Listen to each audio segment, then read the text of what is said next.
All right, it's time for the epic saga of my right hand up snake roll. It's been giving me fits. It used to be pretty automatic, and then I spent a couple years on river right just dialing my left hand single spey.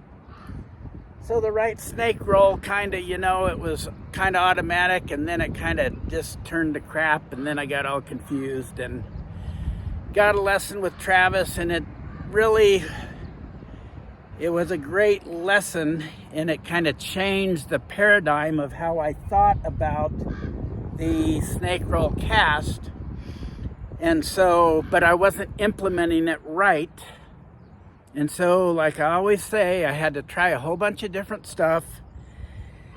Had to throw away the rule book, and just I flailed my snake roll. I flailed for an hour, and I couldn't get a decent snake roll. Maybe it just sucked. I was just like, oh, it's my line, it's my rod, I got to get a new line, there's something defective about my rod, blah, blah, blah. I'm sure we all do the same stuff. And so, just randomly trying stuff,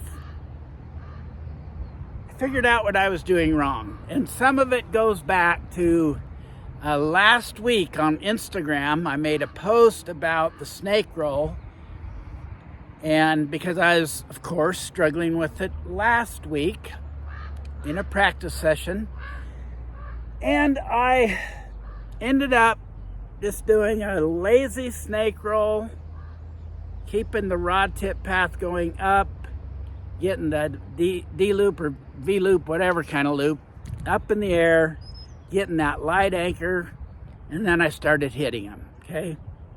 So I come back today and try the same stuff, and it wasn't near as effective because these long lines will just mess with your brain. It's just brutal what they do to you, unless you're a savant, unless you're an idiot savant. So anyway, left-handed, I have just a natural rod tip path, and it kind of works out, so I don't have to think about it. But I've spent a lot of time working on my left-handed snake.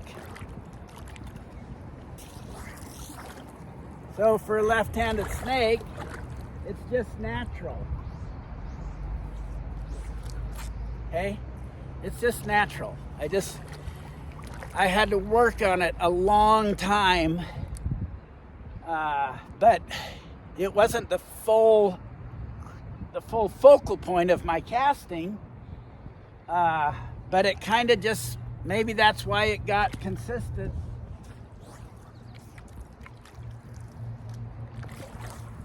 Because it just was natural. Okay, that's nice anchor placement. So anywho, right-handed though, it's been all over the map. So I've tried lots of different ways. I'll show you. So the first way is just with not putting a lot of energy, but keeping the rod tip going up.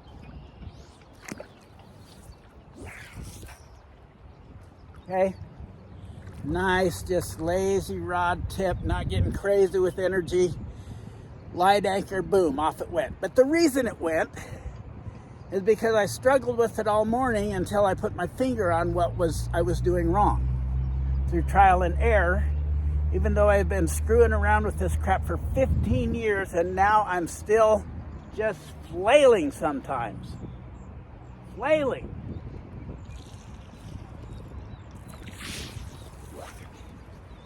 So here's the second way, is to go forward and out and around and slap that anchor in place, slap it in place with the curling up rod tip path, and then casting, okay? So I'll try to do one of those.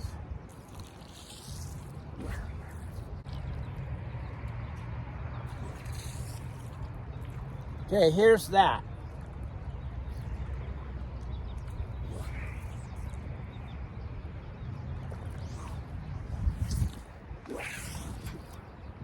Okay, now my timing wasn't very good. I'll try another one. That's difficult for me. With short lines, any of this stuff is very much easier. Scanty lines, you can do anything. That's why they're so fun to fish. When you plan on being Joe the long line guy, you gotta keep a lot of humble pie coming to you. There, that was a beautiful loop. But okay, more of a circular set the anchor. Beautiful. So that's how my friend Yianis Pennant, he pointed out that he disagreed with my lazy, non-powerful snake part. He prefers going around slapping it in the water. Okay, and this like that, okay? And I will say this, when we're whipping that anchor in, you know, we're trying to come around, whip around up like that, kind of a continuous motion that plants that anchor. This is how Yianis taught me. You gotta make sure that you're doing it with your bottom hand. Okay? You're whipping around and pushing with that bottom hand and guiding that rod tip path in a boink, that kind of deal. Don't forget that. The longer the line gets, the thing is, you should be able to do any one of these methods, I think, okay?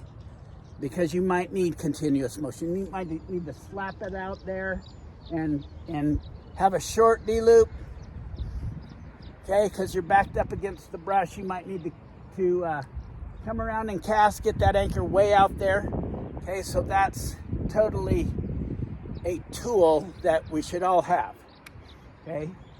So, but the Travis way, we have a rod tip on the canyon wall out there, okay? Lift about like this, somewhere up in there. Then we dig in with our canoe paddle towards the canyon, or towards the target. And then we, like we're scooping a scoop shovel, back over our shoulder and then cast.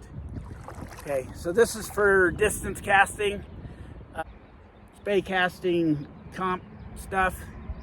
Okay, so I implemented that, and then I started mixing in the circular around and all that other stuff, and I got this way off base. And so this morning I came out flailing, just struggled. This is just crazy. I was about to just give up. And then for some random reason, I kind of watch Travis videos.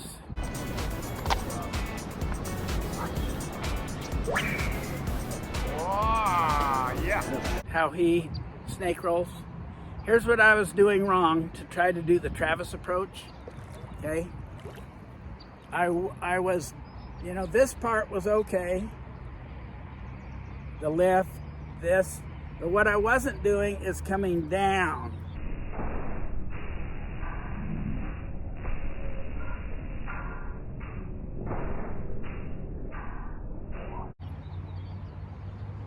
Canoe paddle goes down, and I started taking it like way down.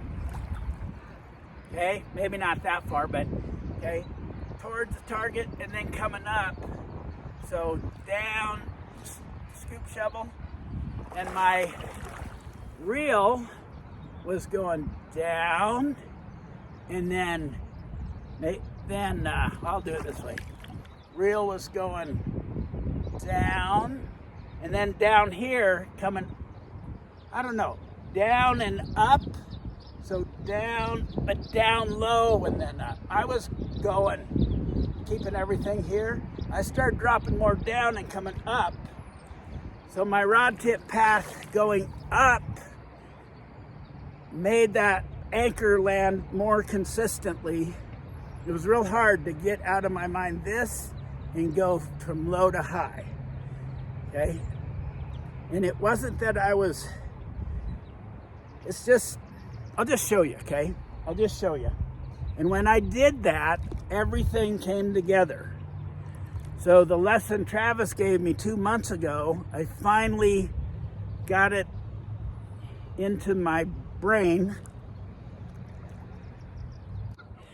Okay, and the other thing, when I'm like doing that snake roll, I don't feel like I'm trying to drop my rod tip down too low on the stroke that goes towards the target. I don't feel like I'm dropping the rod tip down low as much as I feel like I'm dropping my hands down low. Of course, the rod tip's going to go with your hands, but I'm not forcing it down so I can come up.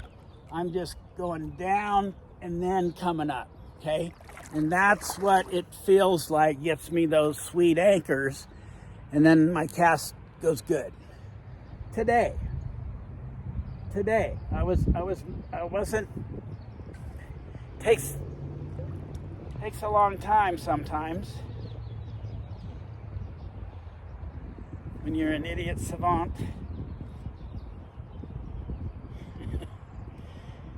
So, instead of the lazy rod tip path,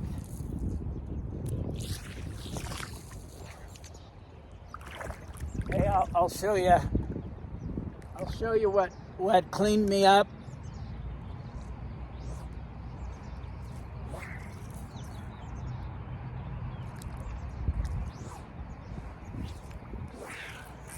Okay, maybe I'll do one upstream so you can see my hands.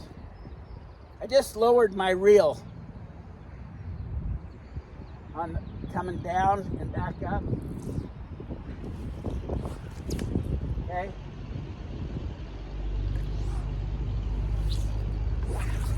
Boom. See how low my hands got? That's what I was missing.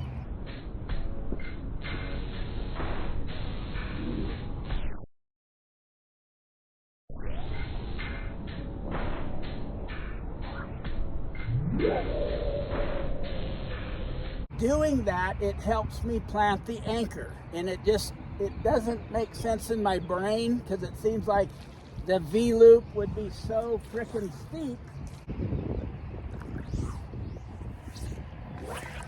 Boom, okay? Anchor was perfect. I'll do one. That was so you could see my hands. Now,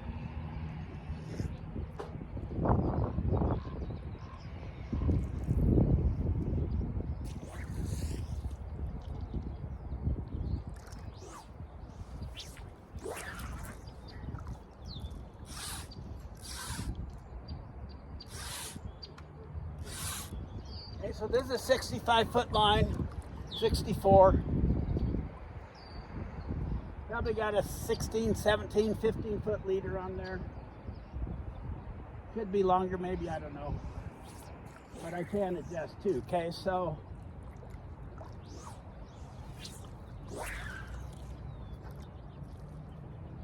not perfect, but at least I can make the cast. At least I'm not having a 40-foot anchor and then a slipped anchor and then a blown anchor.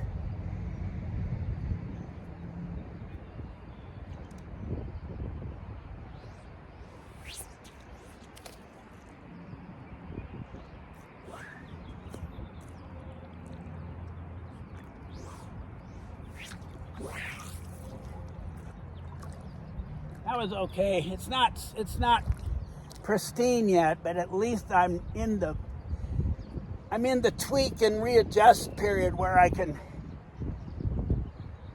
clean it up on the run, you know, just every other cast, get the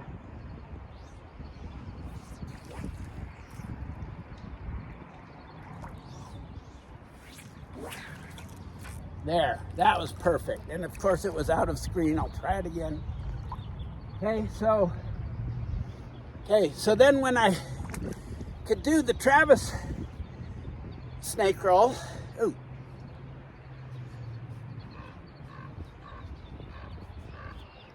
ugly little. So when I could do the Travis snake roll, suddenly I got some confidence, and then I could do all three types. I could slap it in, going around. I could do a relaxed rod tip path up. It cleaned everything up for me.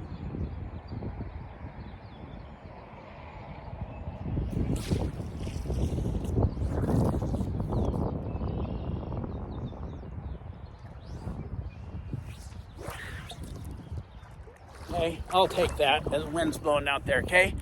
So, well, you saw what I did. So the moral of the story is, it's like I feel like I just got lucky. I would have been flailing out here forever. Now I feel like I can do any kind of snake roll. I can plan it, and the planning it by whipping it up like that, that's really good with shorter lines. And for this line, 64, 65 feet, now I can do it. I have a full grasp of how each one might work. I'll try it. I'll just do it on the fly and see if I can. But the idea, this is just me, okay? I don't believe any of the rules because I've broke them all, and some of the rules I've broke, like if you, like the rules about the drift and the different parts of the stroke, that or I misunderstood them so much. Okay, so I'll slap it in. Okay, I slapped it in that way. So that's, so anyway, thanks Yianis for commenting and critiquing my Instagram reel on the snake roll. And so now now I just feel like I can cast either of the ways. They're all a good drill to improve my casting. It's all about getting that clean anchor. That clean, perfect anchor. And when the anchor isn't right, and why I say clean and perfect, I don't necessarily mean, I mean the placement, yeah, that's important, but it can be, you know, you might be off a little here and there, but it's got to be clean, you know, so that D-loops off the water and the lightest anchor possible is being used. So it's basically about getting that clean cast. And sometimes the mechanisms do not always jibe with the outcomes. So when I do that, I get that clean anchor, the cast goes off, it jumps off the rod, and everything's good. So what do you guys like to do? What's your trick or tip? Or bearing in mind that once these lines start getting longer, sometimes are like if you're never mind. Sometimes these lines start getting longer and it's just like a full-time job trying to keep your head screwed on. So anyway,